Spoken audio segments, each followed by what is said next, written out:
સમસ્ત ગુજરાતની પ્રજાને પ્રણામ અને વંદન. ખાસ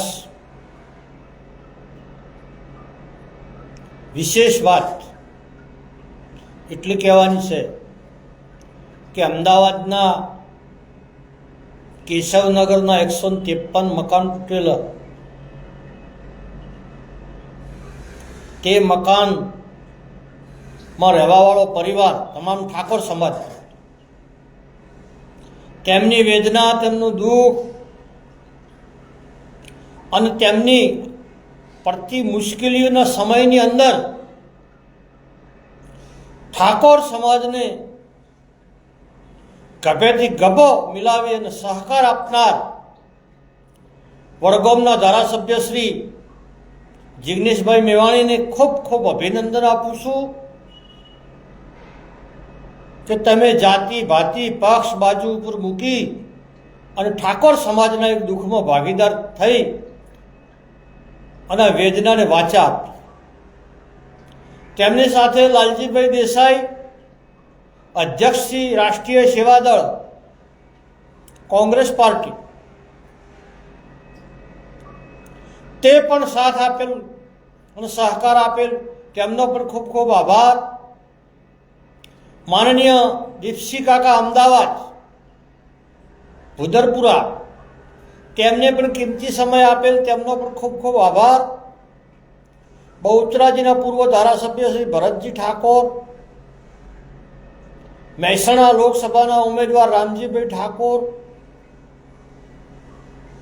તેમજ નામી અનામી તમામ લોકોએ જે કેશવનગરની મેટરમાં ઠાકોર સમાજની લડતમાં સાથ ને સહકાર આપી, કિંમતી સમય આપી અને આજ દિવસ સુધી અડીખમ લડ્યા છે, એ તમામને ખૂબ ખૂબ અભિનંદન આપું છું અને મા જગદંબાને પ્રાર્થના કરું છું કે તેમની સદાય સહાય કરે. ખાસ કરી મારા ઠાકોર સમાજને હું કહેવા માંગુ છું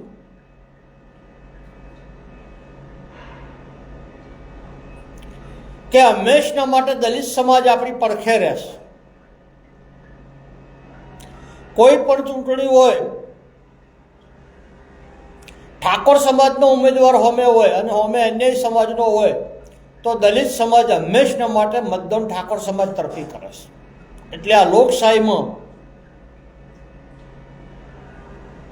બાબા સાહેબે બંધારણમાં આપણને હક આપેલ, તે બધું યાદ કરી અને એસસી સમાજ સાથે, દલિત સમાજ સાથે હળી મળી અને ભાઈચારાથી રહો એવી વિનંતી કરું છું. સાથે ગુજરાતમાં જે કોઈ સંગઠન ચાલે છે ઠાકોર સમાજના, એ ઠાકોર સમાજના સંગઠનમાં સમાજ માટે લડવા માટે ફક્ત ભાઈ શ્રી અભિજીતભાઈ બારડ, યુવા ક્ષત્રિય સેના અધ્યક્ષ, એમની હાજરી હોય છે. બાકીના સંગઠનો સરકારથી વિયાતા, પાર્ટીઓ સાથે સાંઠગોઠવાળા ક્યાંય પણ દેખાતા નથી. એટલે મહેરબાની કરીને સમાજના સંગઠનનો હક અને અધિકાર શું છે, સંગઠનનો હક શું, સંગઠનના વડાનો અધિકાર શું, કોઈ પણ જગ્યાએ સમાજને અન્યાય થાય તો રણમાં મસ્તક મૂકી અને બહાર નીકળે એ જ સંગઠનનો વડો કહેવાય. સમય સાથે તાલ મિલાવે,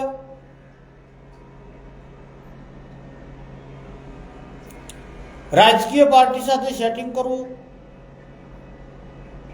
એ સમાજના આગેવાનોને શોભતું નથી. એટલે ઠાકોર સમાજના આગેવાનોને હું વિનંતી કરું છું, ઠાકોર સમાજના સંગઠનના વડાઓને વિનંતી કરું છું કે રાજનીતિ શીખવી હોય, સમાજનું સંગઠન શું કરી શકે જોવું હોય તો જિગ્નેશભાઈ મેવાણીને જોઈ લો. એ કોંગ્રેસના મેન્ડેટ ઉપર ધારાસભ્ય ચૂંટાયેલા છે વડગામમાંથી, છતાં જ્યારે દલિત અધિકારની વાત આવે તાર પક્ષ અને પાર્ટી બધું બાજુ ઉપર મૂકી અને ખુલ્લા મેદાનમાં ઉતરે સમાજ માટે. એટલે સમગ્ર ગુજરાતની ઠાકોર સમાજને વિનંતી છે કે હવે સમય રોજ આંદોલન કરવા, રોજ હડતાલીઓ કરવી, રોજ સરકારને રજૂઆત કરવી, આ બધી બાબતોથી તંગ આવી ગયા છે. હવે તો એક જ લક્ષ્ય, એક જ સંકલ્પ, વરહ હાર્યા પણ વરહાળો હાર્યા નથી.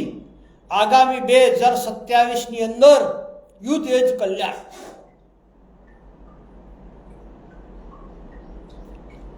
સમગ્ર ગુજરાતનો ઓબીસી સમાજ, સમગ્ર ગુજરાતનો એસસી સમાજ, સમગ્ર ગુજરાતનો એસટી સમાજ, સમસ્ત ક્ષત્રિય સમાજ, આ બધી સમાજો સાથે એકતા કરી ગભેથી ગભો મિલાવી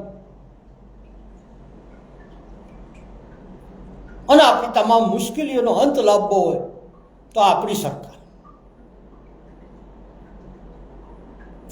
કોઈની ખોટી ભ્રમિત વાતોમાં આવ્યા વગર, ખોટા વાયદામાં આવ્યા વગર, ખોટી બાબતોમાં આવ્યા વગર વર્તમાન સમયની અંદર તમારી સાથે સંપૂર્ણ ભેદભાવ કરવામાં આવે છે.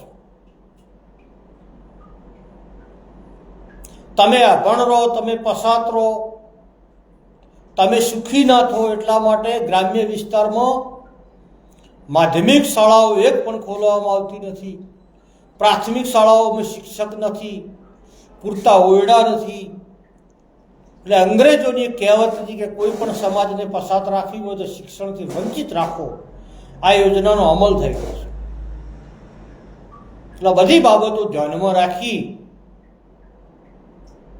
અને ટૂંક સમયની અંદર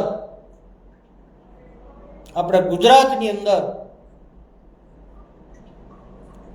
આપણી એકતા મજબૂત કરવા, આપણું સંગઠન મજબૂત કરવા, જે જગ્યાએ સમાજને અન્યાય થાય તો બુલંદ અવાજ ઉપાડવા માટે મજબૂત, કોઈના બાપથી ના બીએ એવી ટીમ તૈયાર કરવાની છે. જેની 56ની સાથી હોય, જેને જેલમાં જવાની તૈયારી હોય, પોલીસના ધોકા ખાવાની તૈયારી હોય અને ચાહે તો યુદ્ધના મેદાનમાં વીર ગતિ પામવાની પણ તૈયારી હોય, એવા લોકો આપણે સાથે મળી અને સમાજના હક અને અધિકાર માટે, સમાજની એકતા માટે, સમાજની વેદના માટે, સમાજના શિક્ષણના પ્રશ્નો, સમાજના બેરોજગારીના પ્રશ્નો, આ બધા પ્રશ્નો લઈ અને સૌનો સાથ લઈ અને હળી મળી ગભેથી ગભો મિલાવી અને ટૂંક સમયની અંદર આ વિઝન માટે વિચાર વિમર્શ કરીએ, સાથે મળીએ, સાથે વિચારીએ, સૌનું માર્ગદર્શન લઈએ, કોઈ પણ ખૂટતી કડી હોય તો પૂરી કરીએ. આ બધા વિચારો સાથે ટૂંક સમયની અંદર આપણે મળવાનું છે. જેનામાં સમાજ ભાવના હોય, દિલમાં સમાજની લાગણી હોય, કોઈ લાલચ ના હોય, કોઈ ટિકિટની લાલચ ના હોય, પૈસાની લાલચ ના હોય, હોદ્દાની લાલચ ના હોય, ફક્ત સમાજના હિતની પડી હોય એવી ટીમની જરૂર છે. આપ સૌ સાથ ને સહકાર આપશો. મારી વાત યોગ્ય લાગે તો અન્ય લોકો સુધી મોકલી આપશો. સૌને જય માતાજી, જય સદારામ, જય જોહર, જય વેલનાથ બાપુ.